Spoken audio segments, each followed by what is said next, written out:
Arabella is one of Richard Strauss' favorite operas.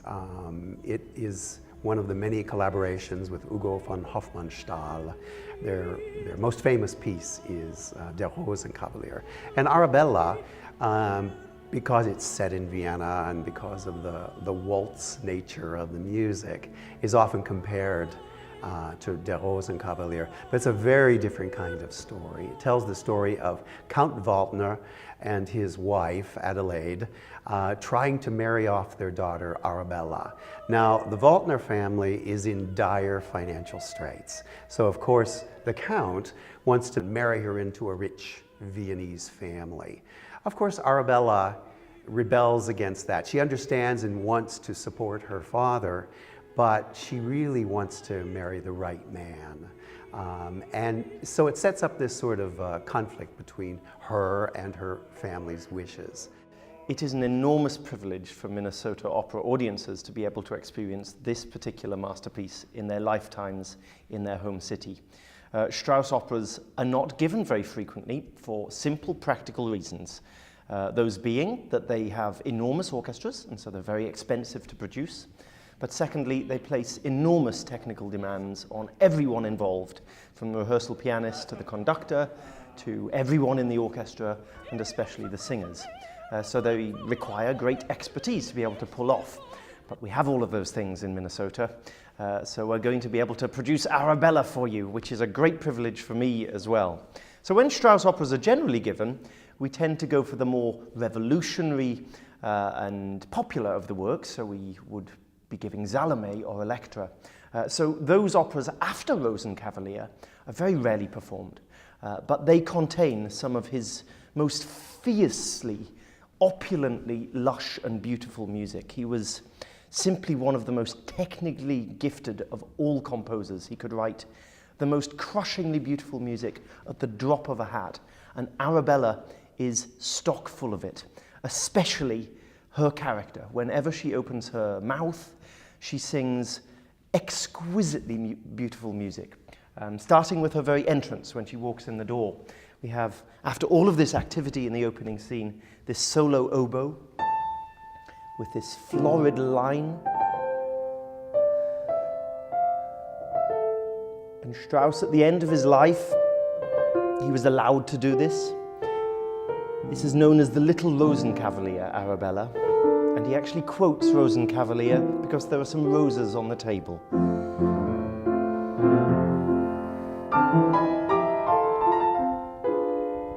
And she sings, Die schönen Rosen.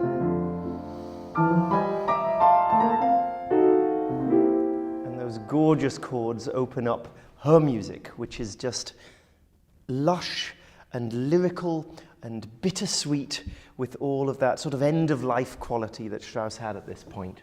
Now, in the mix is her sister Zdenka, who is disguised as a boy so that nobody will pay any attention to her until Arabella gets married.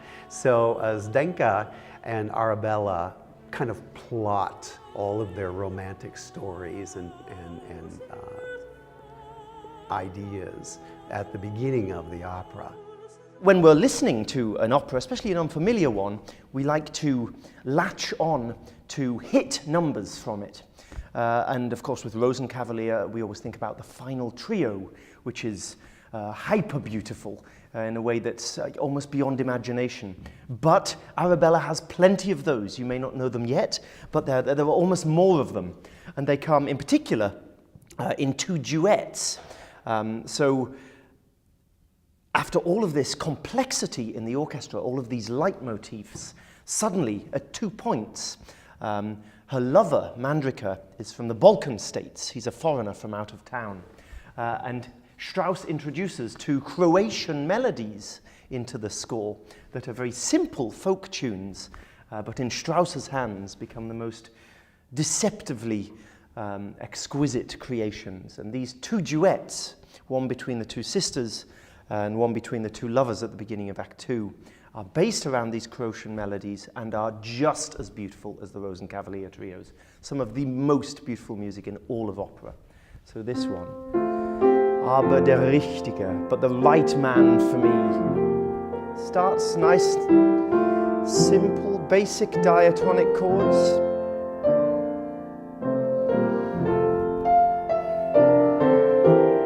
And then it opens up with those Straussian harmonies and those lush strings.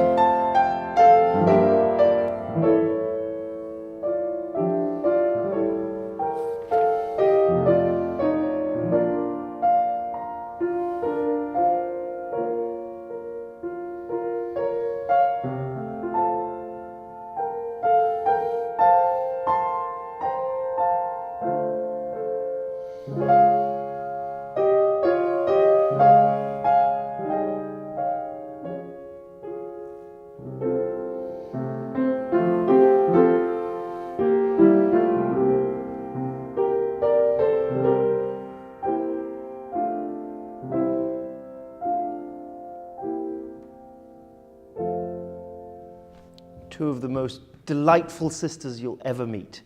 One of Arabella's biggest suitors, Matteo, Zdenka is also in love with. She has given herself the name Zdenko and become a good friend of his, Matteo's, and sent supposedly letters back and forth between Arabella and her various suitors.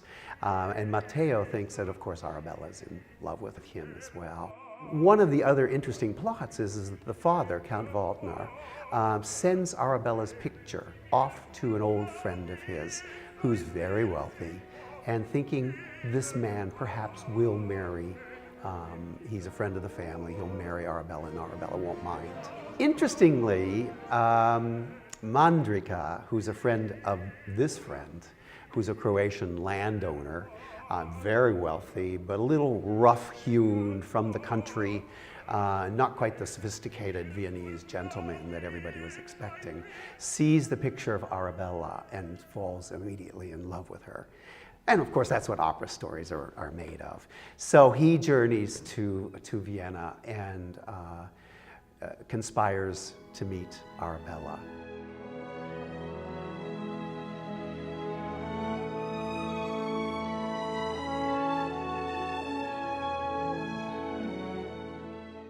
These big German scores, Wagner, Strauss, can be a little scary at first. They're so complex and so worked out and so full of information. People spend their whole lives becoming obsessed by Wagner's Ring Cycle and going to see every possible performance around the world they can.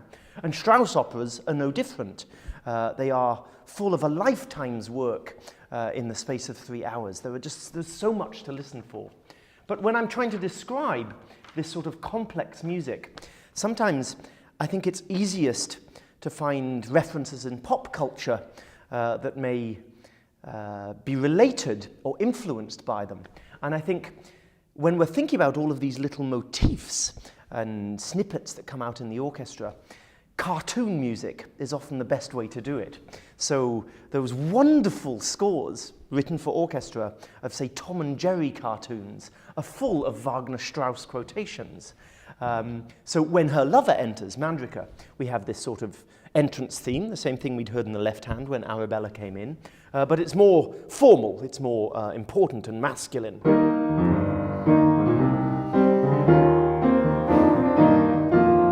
Quite military in a way, as this man comes in and addresses former army captain, Count Waldner. But then Mandrika gets very parochial. He comes right back to his villagers and he talks about getting into a fight with a bear, and the music does this.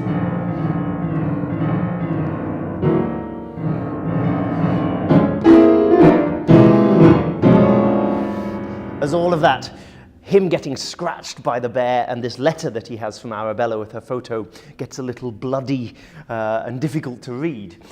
So you can read it just like cartoon music and it suddenly makes all of the sense in the world. Arabella and Mandrika see one another on the street. And in true operatic fashion, they both fall in love. And that's, of course, the end of the first act. In the second act, there's the Coachman's Ball, and it introduces a really vibrant character called Fiaccamilli. Fiaccamilli is, in fact, a real person, and she's the mistress of the Coachman's Ball. And she existed during this time in the late early 1900s in Vienna at all of these balls. She's dressed up as a man, but sings some of the most exquisite and excruciatingly difficult music that Richard Strauss ever wrote for a coloratura. At the ball, of course, everything goes askew. Arabella meets Mandrica. Matteo thinks that he has received a letter from Arabella saying, meet me back at the hotel at such and such an hour, when in fact it's Zdenka has written that.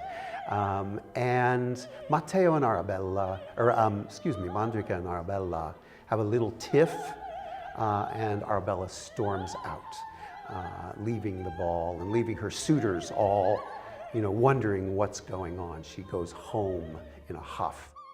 We talk about this being the little Rosenkavalier, and you can't have Rosenkavalier and you can't have the grand old days of the Austrian Empire without thinking of Johann Strauss and waltzes. And indeed, they're not as pervasive as they are in Rosenkavalier, they're not as domineering as they are in Rosenkavalier, but especially in the Act 2 ball scene, there are waltzes galore.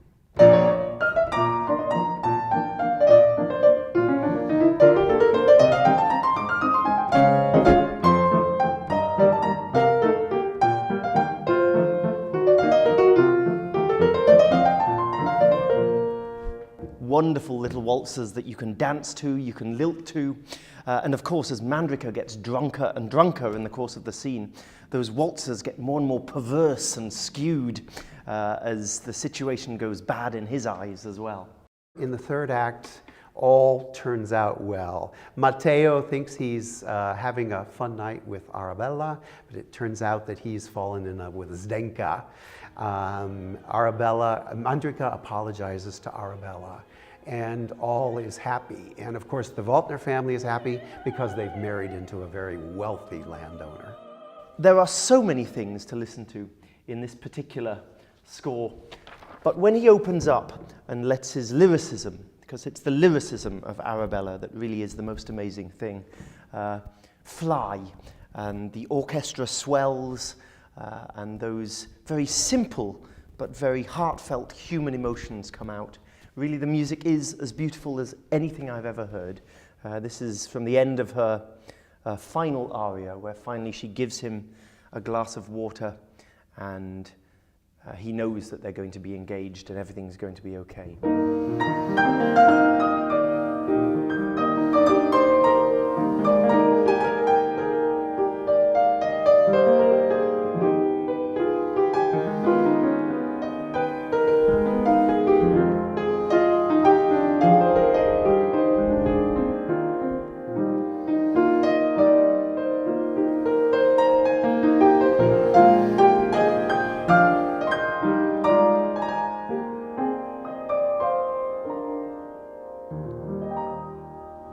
You put a soprano voice on top of that, and you're in heaven.